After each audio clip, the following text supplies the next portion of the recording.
Okay. Bring that closer, I guess.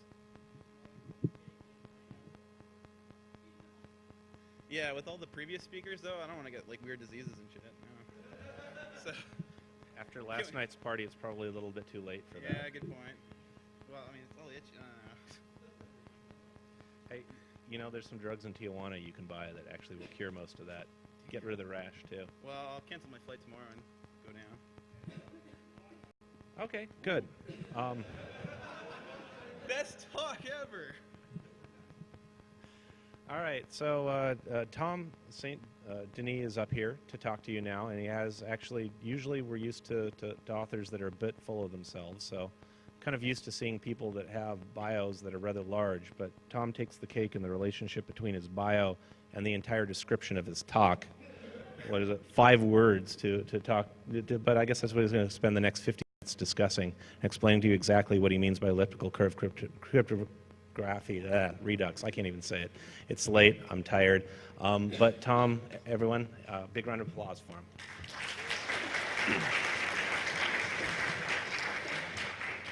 All right, so I'm Tom St. Denis, obviously. The talk is elliptic curve cryptography redux. So it's kind of a survey talk on ECC. I won't go too in depth. It's kind of light, enjoyable, whatever. I'm pretty much one of the sole authors of the series of libtom projects. So if you Google for libtomcrypt, you'll pretty much see what I'm about. Anyways. Quick disclaimer, because I had to do this earlier. I work for AMD. I don't represent them when I'm doing this. So don't go to them saying some weird guy went on stage and all that stuff. I'll be talking about some patents as well, but I'm not an attorney, so don't quote me. I just did a quick, U.S. patent search. That's about it. So take everything with kind of a grain of salt. This is my second Toorcon talk. Love the scene. It's cool. Basically, I spend my time dividing it between crypto, doing research and studying and reading any type of paper I get my hands on, development stuff, libtomcrypt, giving talks like this one, and authoring books. So I have my first book here, if you guys want to see it after the talk. And I'll have another book coming out in about November, so you should all buy it. Never worked for Advia, but that's kind of a Dan joke. Author of the libtom projects. I have a new website, so anyone who's known about my projects before, they were hosted at libtomcrypt.org. Dan forgot to re-register that, so there's now a squatter sitting on libtomcrypt.org. I have libtomcrypt.com now. I have briefly been dragged into the One Laptop Per Child project, securing their bias so they can do updates and not get completely pwned. But I'm not a core member of that project, so I'm just kind of, tagging along. Books, and of course I'm doing everything else. So for those who don't know, I came here with an EFF hat, and it's sunny in San Diego, so you need a hat. Dan borrowed it and managed to lose it, and it's kind of a weird, funny story. But anyways, I just put that up to embarrass him a bit. Okay, so let's get into the actual talk. Okay, so we're going to be looking at elliptic curve cryptography. So I'm assuming a lot of people here probably know about RSA, that type of asymmetric crypto. You know about things like AES, SHA-1, SHA-256, all that stuff. Very few people actually really understand what elliptic curve crypto means, specifically because it deals with a lot of weird algebra that for new people, like when I started going into it, it's really awkward and just horrible to think about. So I'll talk about that. We'll talk about why they're useful. So why do we even want to look at this if we already have RSA? We're looking into how we do encryption with this. So this is asymmetric encryption, public key encryption. How do we do signatures with them? What standards are out there that cover each? What type of curves do we have? And you probably won't know what a curve means at this point, but there are standard curves as well we'll be using. And I'll briefly touch on patents, copyrights, and all that other jazz, very briefly. And then finally, I'll end the talk discussing a cool algorithm that I developed a couple months ago. Gets really cool performance for ECC work. And this is not a libtomcrypt talk, unlike last year. So essentially, an elliptic curve is defined by the root polynomial. So the basic form, for those who can see it, y squared equals x cubed plus ax plus b. And then there's a more generalized form, the Weierstrass form. And from that, you can pretty much describe any elliptic curve you want to look at, not just crypto-related ones. A point is a pair of x, y that satisfies that equation. Pretty simple. The order of a curve is the number of pairs that satisfy the equation.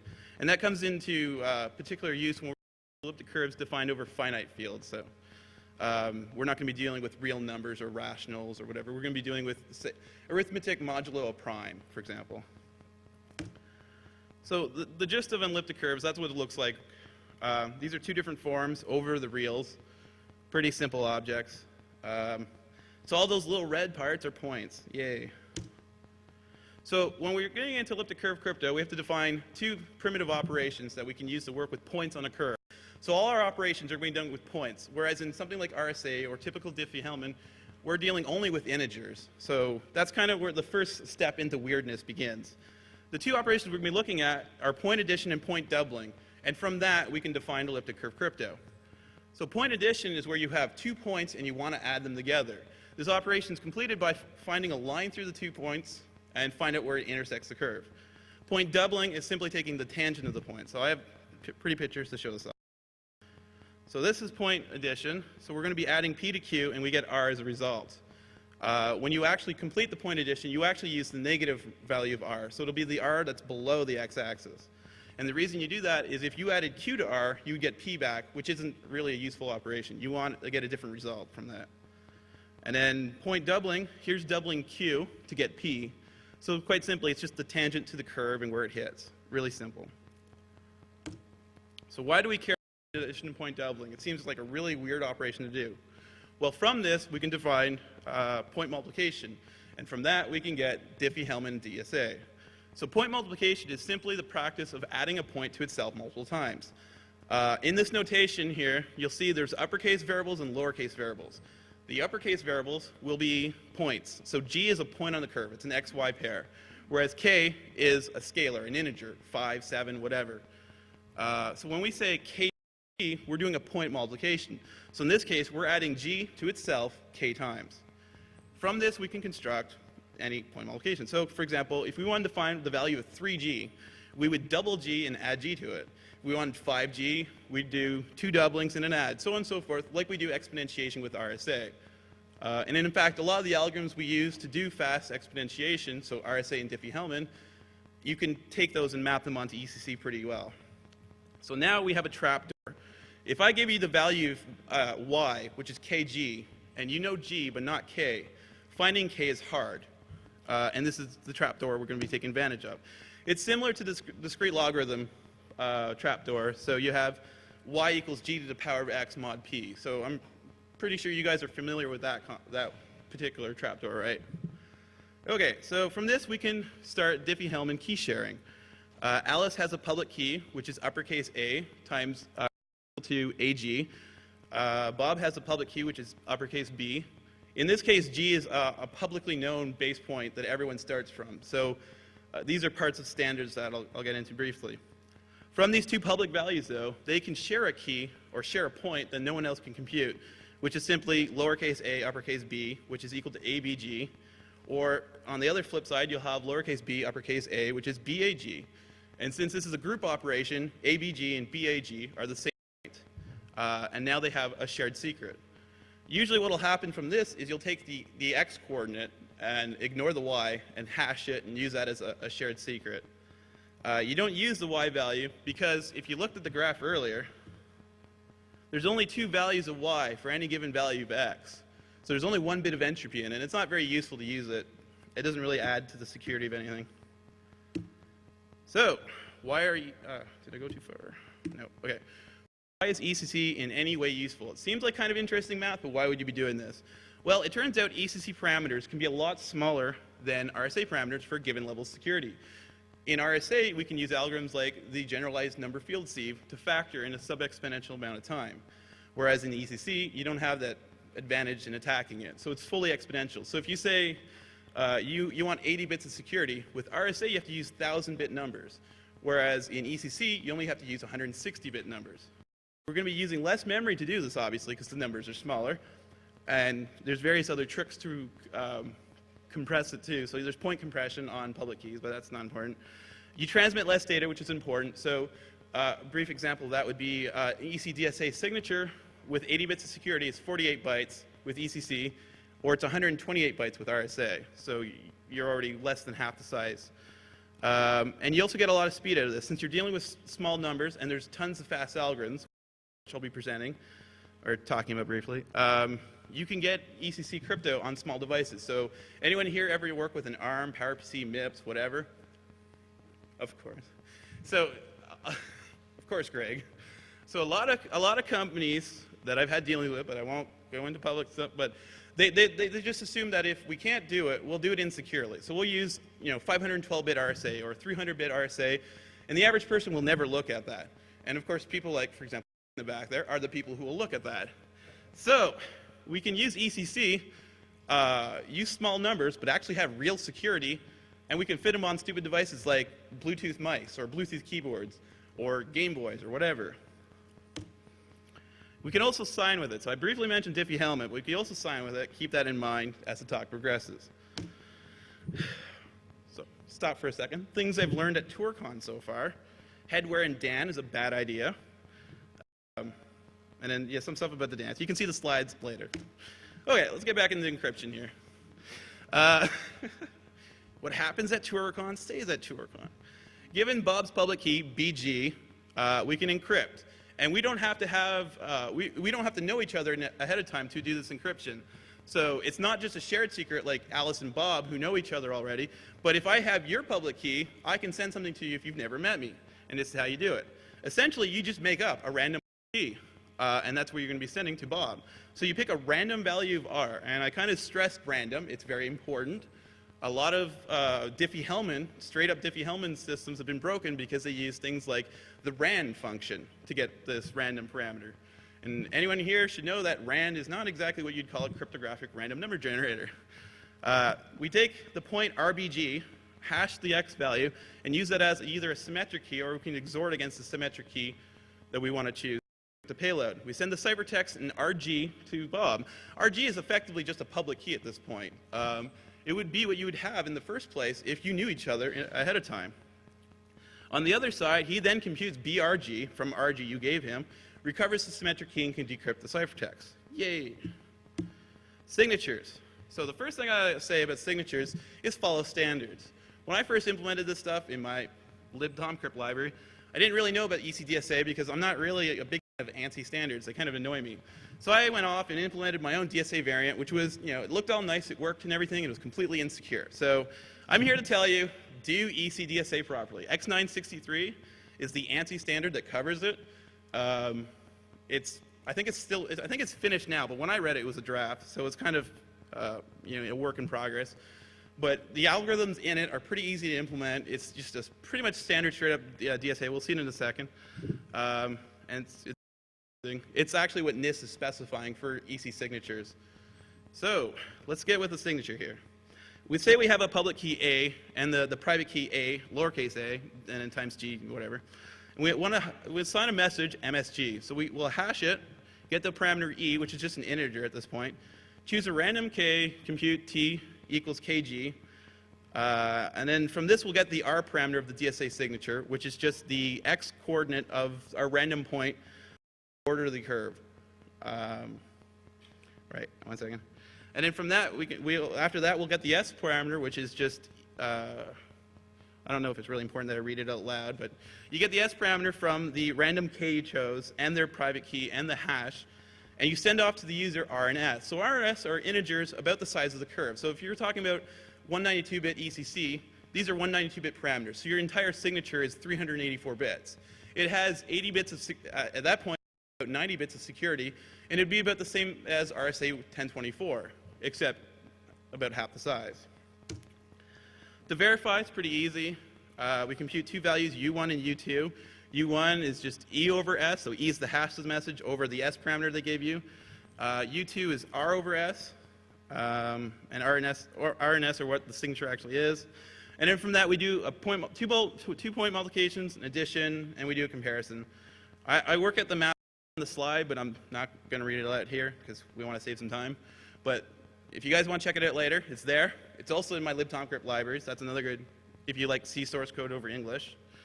So if the values compare, your signature is valid. If not, then all bets are off. There's 3 standard bodies that discuss ECC crypto. NIST kind of just packages up things they find. So they specify 5 prime fields, 5 binary field curves. Don't really worry what that means. It's just 2 different ways of doing, it's 2 different representations for the math, sort of. The Suite B stuff, if you ever heard of the NSA Suite B ECC crypto, that's the prime field curves from NIST. The prime fields are nice in software, which is why a lot of people like me, for example, dig them. You're using things that the processors will have, so an integer multiplier, an integer addition, so on and so forth. The binary fields are better for hardware because you're going to be doing weird things like binary field multiplication, which is not something the average CPU has, so it's pretty slow. It can be done, like OpenSSL, for example, was one of the first public libraries that had ECC in it, and they did binary field curves first. It can be done fast. It can be done faster in RSA, which is nice, but I like prime field better. NIST doesn't standardize much on Diffie-Hellman and DSA. They pretty much just refer to ANSI and say, whatever ANSI's doing this week, it's good for us too. And then ANSI went out and they wrote 2 specs. X962, which is Diffie-Hellman and key storage, and X963, which is ECDSA. The key storage in X962, so if you see the comment there, it's utter crap. They have a way of representing their keys that's not uniquely decodable. So I can hand you a blob, and you won't know what curve it belongs to, or any of the like sizing parameters or anything like that. So it's just 2 numbers concatenated together with anything else. Whereas X963 send that 1, which is a standard way of encoding data, so that's uniquely decodable. I can hand you anything in ASN1, you can figure out what it is.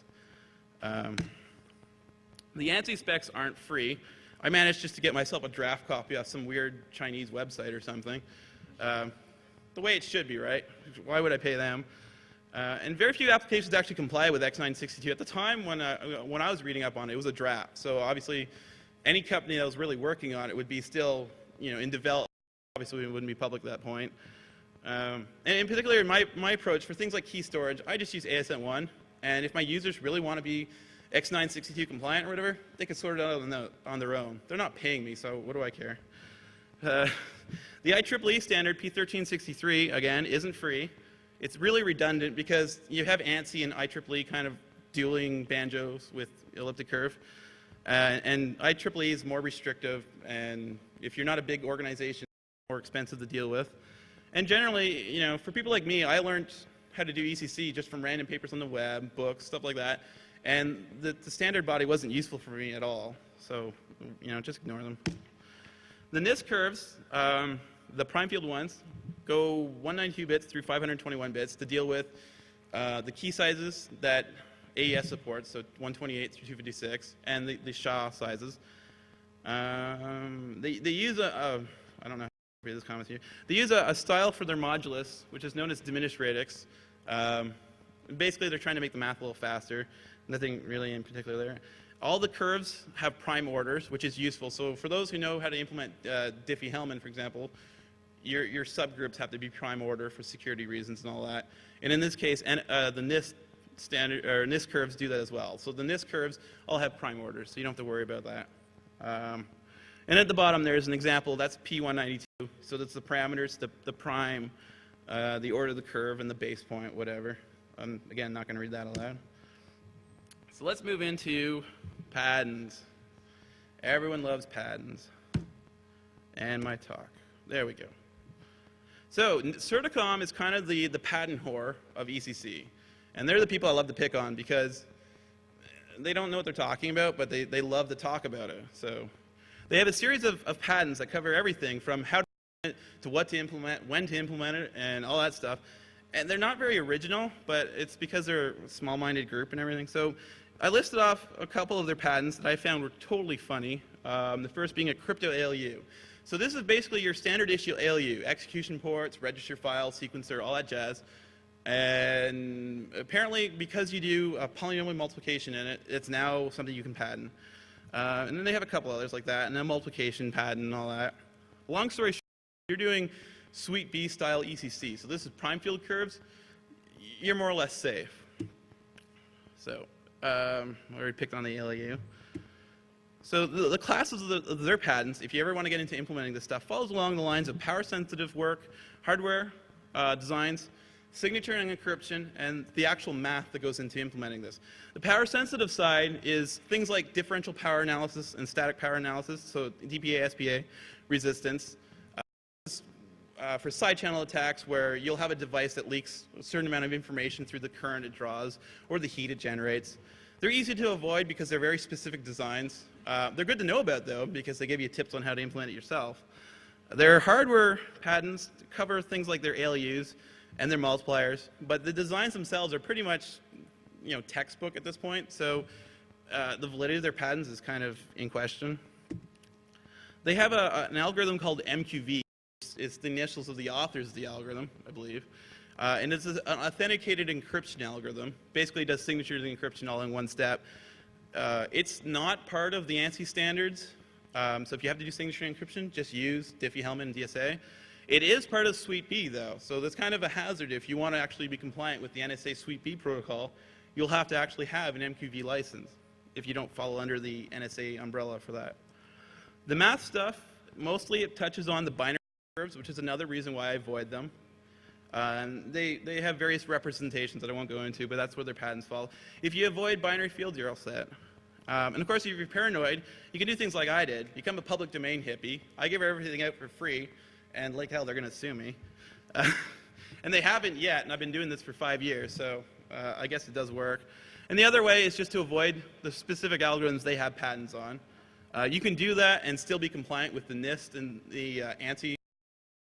So if you have to market crypto out there, you can still do it safely. On the copyright front, Toorcon does have their standard issue ECC library, but you don't have to use it, and in fact, you should use mine. But now there's two. So there's libtomcrypt that supports DSA and Diffie-Hellman. Yeah, I won't read that part, but you can see it. But I have the essentially Suite B minus MQV. So the code is well documented. It's pretty fast too, as we'll see shortly. It's free for all purposes. It's worth looking at. Even if you just want to learn about the math, it's a good resource, I think. Of course, I wrote it, but if you don't want to take my word for it, there's other crypto libraries out there, like Crypto++ by WeDie, and he implements the binary field side of things, and I think he does touch on Prime, but I don't know off the top of my head. The collection of source code in Crypto++ is copyrighted as a whole, but the individual components are free to use for any purposes whatsoever. They're kind of public domain that way. So if you rip code out of Crypto++, you're pretty much safe. But he doesn't really go after people to use it anyways. He wants people to use it, which is nice. And it also delivers a mighty blow of justice to the commercial world. And if you really want to get onto the devious side, you can find copies of BSafe. They started getting into ECC and what have not, and pick on them a bit. Or if you want to get historical, you can look for RSA ref and just laugh at that code because it's pretty horrible. They wrote it. Back up a bit. RSA ref, it was RSA's way of saying RSA is really, my talk here where I'm talking about ECC is what RSA did in the 90s to say RSA is really easy, except their source code looked like it was written by the average 12-year-old. So it was slow and horrible, and things like OpenSSL were way faster even back then. So them being the leaders of RSA was kind of awkward for that. So let's get into some math before we wrap up this talk. There's still like 10 slides up, whatever. So we want to point multiply. We want to do efficient point multiplication because point multiplication is what we base our signatures and encryption off of. And we want to do it efficiently and fast, obviously, so we can use less power and get things done quicker. To do this, it usually involves the first thing you want to do is make your point addition and your point doubling fast. So what we're going to do here is you're going to use different algorithms for that. So the standard textbook way, what you would do using only high school algebra is what's known as affine mathematics, where you'd find the slope of the line or the slope of the tangent, plug that into an equation, figures out for the x-coordinate. Unfortunately, while this is accurate, very compact code, it's slow because you have what's known as an inversion. An inversion is simply a mathematical way of saying you're going to 1 over x. So usually in finite fields, you don't have a division algorithm. You find the inverse and multiply out. Inversion is very, very slow. On most platforms, you can multiply an equal size number about 20, anywhere basically from 8 to 20 times faster than finding the inverse. So we want to in this operation. So a basic point add is 1 square, so the s there is a square, m is multiply, and I is inverse. Point addition is only one of each. So you think there's only 3 operations, that must be fast. No. Point doubling is basically the same thing. There's 2 squares, a multiply, and inverse. If we based ECC today off using affine systems, you might as well use RSA because it'll be faster, even for numbers that are 8 times smaller. Inverse is just that bad. So what instead is use what's known as projective coordinates. And without getting super hot on the math, basically you're projecting it onto 3 space. And we're going to do point addition and point doubling with more basic squaring and multiplication steps, but no inversions. And in this case, point addition is 8 multiplications and 3 squarings, no inversion. And point doubling is 4 multiplications and 4 squarings. It may seem like more work, but it isn't. So the basic multiplication is the same way you do RSA or Diffie-Hellman. So you'd have a simple multiply and square algorithm. You'd be inserting 1 bit at a time of the exponent into the final result. It's very simple. It's complexity efficient. So if you have very little space to code things in, it's what you want to do. But it's so very, very slow. Bad. So the next step up is to do what's known as a sliding window. And again, this is an algorithm you do with RSA. And essentially what we're doing here is we're going to be doing the same amount of doubles, but we're going to group up additions into one step by looking through a table. So instead of adding, depending on whether 1 bit is set, we'll add a different value based on, say, 4 bits of the multiplicand. It's slightly more complex, but it's a lot faster. And if you have the RAM to fit it, it's good. So can we do better than simple sliding windows? And it turns out the answer is yes. And I do have graphs to prove it. Yes. These are other point multiplication algorithms, but since we're running out of time, I'll skip over that. So basic fixed point, I'll try to go quickly through this, is say you want to multiply that 16-digit number that probably no one past the 3rd row can read. You want to multiply that by your basic G point. So I broke it up into 4 groups of 4 bits, because what I'm going to be using here is known as a 4-bit window for the fixed point multiplication. So what we do is we pre-compute a table where we fill in the 4 bits, if you can see it. So there's a whole bunch of zeros, then an X, and then a whole bunch of zeros, and another X, and what have not. We have basically 4 digits with the lower bit set. We step through all 16 possible values of those 4 bits, pre-compute the value. Since the base point there is your public key or the NIST point, we already know what G is. And then we can put that aside. So we can pre-compute that anytime, store it aside, use it for later. Now to do the actual point multiplication, again, using the value at the top there, what we do is we look at the 4 groups of 4 bits, and we take the top bit, the most significant bit of each one. And in this case, it's going to turn into be the bold underline number in the bottom row here, if you can see it. So in this case, 100, or yeah, 1 3 zeros. We take that value, the 4 bits there, plug it into our table, and store that as our initial result. So now we have a starting point to do the rest of the point multiplication from. The next step, we double that. So now we look up and store, and then double it. And then the next step is we look at the most significant bit. So the 3rd bit in each group of 4. Add that to our current result, double it, rinse and repeat. You do that 4 times, and now you've done a point multiplication. This seems really complicated, probably because most people can't read it, but once you get the slides, it'll probably make a little bit more sense. And although it seems really complicated and an awkward way of doing point multiplication, it's actually very fast.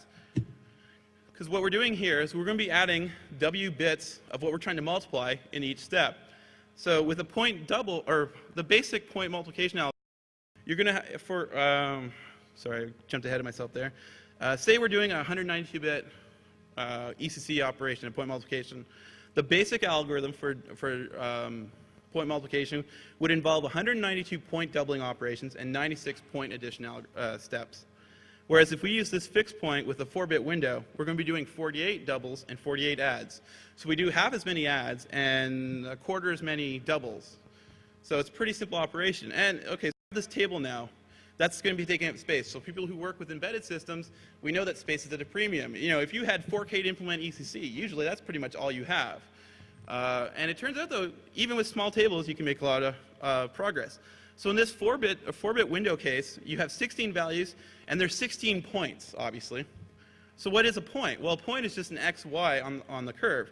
It's 48 bytes for 192. So we have 16 times 48 bytes, which is less than a k. So for less than a k, we can get nearly 4 times the speed. Jump over that. You guys can ask me. So results. Everyone loves numbers. And I have graphs right after this. So with the basic algorithm, the sliding algorithm for P192, a point multiplication on an Opteron processor takes about 1.4 million cycles. A fixed-base approach, fixed-base approach with a 4-bit window takes 600K cycles. So we're nearly at a third there, and we're using less than 4 kilobytes of memory. It's pretty cool. Well, we're using 4 kilobytes of memory if you're using a standard math library. If you actually optimize it for size, you can get that way down. An 8-bit window gets us 400K cycles. A 12-bit window gets us 260K cycles, which is pretty insane if you think about it, because this means that on a high-end Optron, you can be doing 10,000 point multiplications a second in software. That's the typical thing you'd only see in hardware with RSA. So you can get a lot of bang for your buck and avoid buying expensive hardware with that. So graphs. So that one, I don't know how much you guys can read it, but it's going through all the different NIST curves with different window sizes. So from left to right is 192-bit all the way to 520-bit. And then in each group, it goes from a 4-bit window to a 12-bit window. So basically what you can take away from this, though, is that a 12-bit window will get you a very nice speed up. But unfortunately, next slide, the memory requirements for it are huge by comparison. So this is a log graph. And the 12-bit window usually takes about a megabyte of memory. So your typical embedded device will not like that. There's kind of a happy medium, it turns out, with, at least on the Optron, that an 8-bit window will give you average performance and average memory requirements. So quick wrap up, ECC is a fast way of doing public key crypto. Yeah, okay. Let me wrap up, please. It's a fast way of doing public key crypto. Super hard once you wrap your mind around working with points instead of scalars. There's patents you have to know about, like Apple has random patents on things. Toorcon has patents on things. RSA probably has patents on ECC. But for the most part, if you stick along the lines of using NIST or Suite B, you're pretty much safe. Yeah, I was listening. My Winamp jumped onto YouTube while I was writing these slides, okay? But the standards are kind of a mess, so it's good to get on top of it. The ANSI standards are what you'd want to be looking at, because that's what NIST defers to when they say, let's do DSS with ECC curves, ECC crypto. They're going to say use ECDSA or whatever else. Certicom is really reaching, so don't do business with them. If anyone here from Certicom, got to talk with you. Their standard tactic is, if anyone's been to ECCCon I think it's in Toronto, their standard tactic is just to scare people with saying, oh, we have all these patents and technology, and we're the gods with ECC. And the truth is no. I mean, I wrote this stuff for fun. Like, this is what I do after I come home from work. And I have, fast point multiplications, and this is used in real embedded systems and what have not. So why do you have to deal with Certicom? It's beyond me. The Suite B stuff, ANSI stuff is home free. Fixed point is hella fast. If anyone wants to talk to me about it after the talk, I know that the slides weren't quite well prepared for this size room, but I'd be glad to explain it. The source code's there too, so libtomcrypt.com has these projects. The code's public domain, it's well commented. And I also take bug fixes and stuff, so if you guys hack at it and find at least a dozen errors or so, give me a shout. And please stop using OpenSSL for generic crypto stuff. I hate seeing demos of crypto using OpenSSL. It's very annoying because that library is a pain to work with. And finally, questions, if anyone has any. Sure.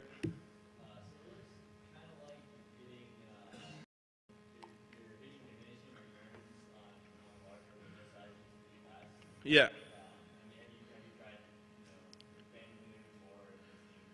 No, because the problem there is the table size grows way exceptionally large. It's linear increase in speed for exponential size and memory, so that's kind of a pain.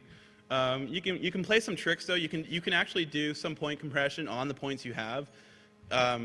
Trick, for example, these are all going to be projective points, x, y, z, right? It turns out you can map it back to a fine and save one coordinate and stuff like that, but for the most part it's exponential. And you can see that here. I mean, the 12 size is huge. I mean, this is a log-log graph, right? So the top line's 1,000,000 and the bottom line's 10,000. So, any other questions? Whoops.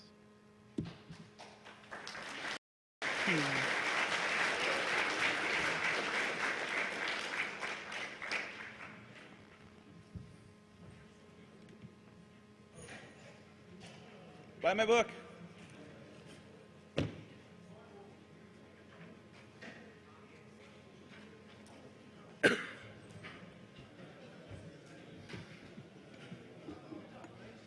Yeah, sure, go for it, man.